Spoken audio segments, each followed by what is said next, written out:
আসসালামু আলাইকুম বন্ধুরা, কেমন আছেন সবাই?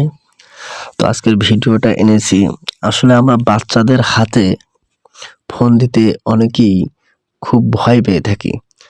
কারণ বাবুরা সোনামণিরা কখন কি করে বসে, ফোনের সেটিংস, ফোনের অ্যাপস বিভিন্নভাবে বিভিন্ন দিক দিয়ে উল্টাপাল্টা 69 শুরু করে দিয়ে ফোনের সব কিছু একদম সেটিংস এলোমেলো করে দিতে পারে।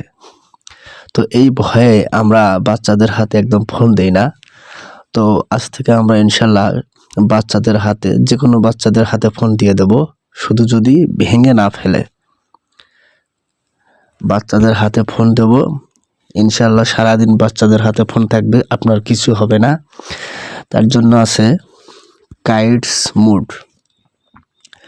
তো আপনারা জানেন অনেকের হ্যান্ডসেটে এই সেটিংসটি থাকে, এবং শুধু সেটিংস না, এটি একটি অ্যাপস, এটি অনেকের ফোনেই থাকে। কিছু কিছু ফোনে হয়তো বা থাকে না, আদারওয়াইজ অন্যান্য সেটিংস আছে, সেগুলো থেকে থাকে।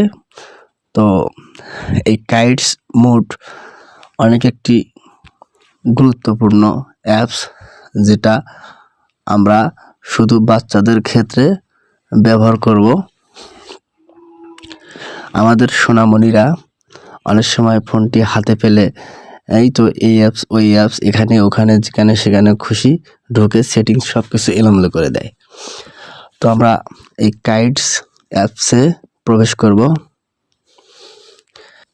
এখানে শুধু 3টি অ্যাপসকে শো করানো হচ্ছে।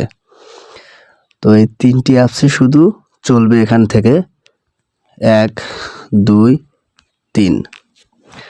তো এই বাচ্চাদের হাতে যখন ফোনটি থাকবে তখন এই কাইডস মুডটি অপশন চালু হয়ে যাবে, এবং এই 3টি অ্যাপসের বেশি কোনো কিছু ওপেনস হবে না।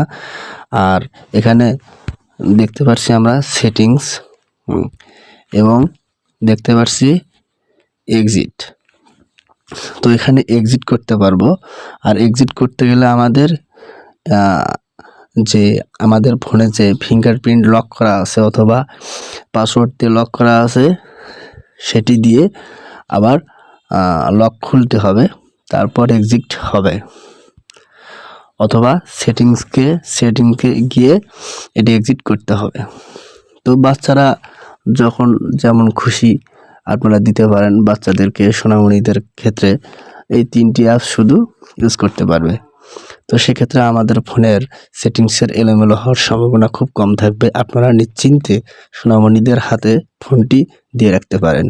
শুধু সোনামণিটা শুধু যদি দুষ্ট না হয়ে থাকে, যেমন আছাড় দিয়ে ভেঙে ফেলতে পারে, এই ধরনের সোনামণির হাতে ফোন কখনো দিবেন না। তবে এই সেটিংসটি অনুসরণ করবেন, আর বাচ্চাদের ক্ষেত্রে সবসময় এই সেটিংসটি অনুসরণ করে ফোন বাচ্চাদের হাতে তুলে দিবেন, ইনশাল্লাহ কোনো সমস্যা হবে না। ধন্যবাদ সকলকে। আসসালামু আলাইকুম।